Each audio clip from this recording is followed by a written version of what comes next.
Way! Nice try! Stomping about the pitch. Get in! Come on. I'm rubbish at sport, as you can probably see, but I'm trying. But the Six Nations is on, and we thought it would be great fun to show you some wines that you should be drinking while you're watching the game. They're just easy, great fun things that you don't have to overthink. You have to, have a bowl of nuts and some crisps and things and good mates, and that looks very lonely, doesn't it? I haven't got any friends sitting on my sofa with me. But the idea here is easy drink styles you don't have to worry too much about. We've got 4 rather than the full 6 because 2 of them don't make wine. Although, after I've chosen these 4, I'm now reliably informed that there are some vineyards just outside Fife near Edinburgh. So Scottish wine producers, I apologise for missing you off the list. And Irish wine producers, should you exist, get in touch because I've never heard of you. But 4, England, Wales, France, Italy, well represented. So here we go. England. So the first wine is this, Chapel Down Flint Dry, 2018.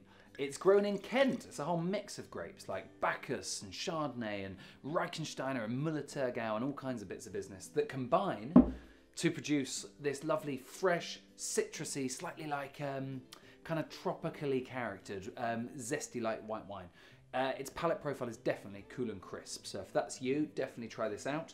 I think it's one to try if you like Chardonnays or perhaps Pinot Grigios from cool climates, or even Sauvignon Blanc like from New Zealand things with acidity. This would be a really, really nice thing to try as well.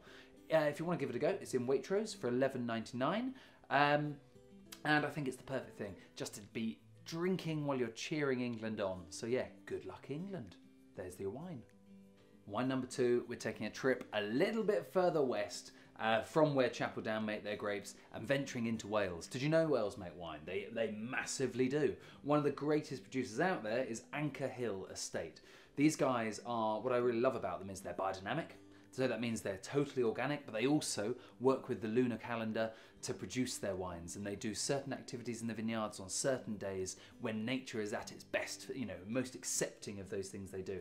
It's absolutely brilliant to do, and a fantastic thing that's often done in Burgundy and places like that, and it's a massive testament to those guys for doing it in a challenging climate like Wales. It's a little bit wet, but it's a perfect place to be growing these grape varieties, such as Chardonnay, and that's what goes into this wine here.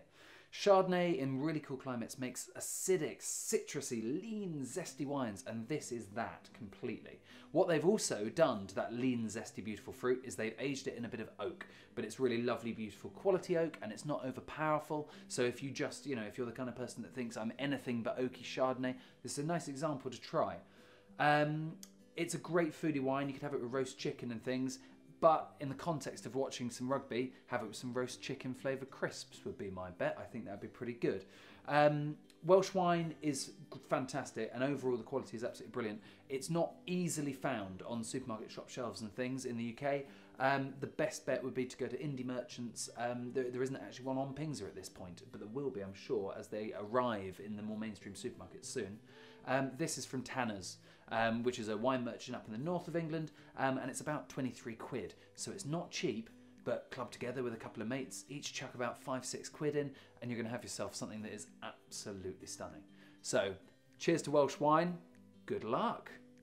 We're exiting Wales, we are heading south, and we've arrived in France, and we've headed quite a long way south. It's the very south of France, so the Pays d'Oc down there, right down the south. This is the Incarnade Pinot Noir Rosé, 2018 vintage. It's available in Co-op, it's £7, and it is a light and bright style of wine. That's its palate profile. It is super easy drinking, Provençal style rosé, but for such a smaller amount of money than you'll pay for Provence rosé. It's also got a bit more fruit to it than sort of the leaner, lighter, more elegant Provences. This is more like big, bright strawberry fruit, bit of red cherry.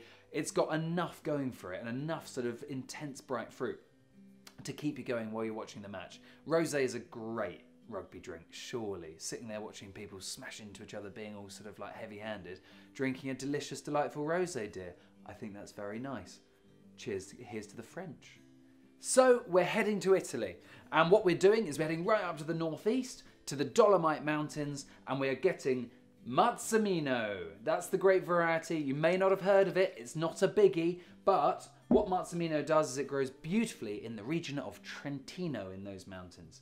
And what Marzemino brings to the wine is it's like sort of slightly like black cherry, plummy, a little bit of strawberry, raspberry fruit on the finish, easy drinking, soft and easy palate profile, sipping red wine. If you want to get complex with your food pairings, get some charcuterie and olives and things. That would be really nice. Hard cheeses, that would be lovely. But to be honest, again, in the context of the rugby, have it with anything that's going. Salty snacks, it will do a really, really, really good job. If you want to try the Marzemino, this is the Taste the Difference from Sainsbury's, and it's £8.50, which I think makes it a pretty good exploratory red with the rugby for that kind of price. I hope your team wins, whoever it may be. I'll be rooting for all of them, I suppose. The winner, as ever, is rugby. And if you pick one of these wines, the winner, as ever, is wine. So have a good one. Cheers.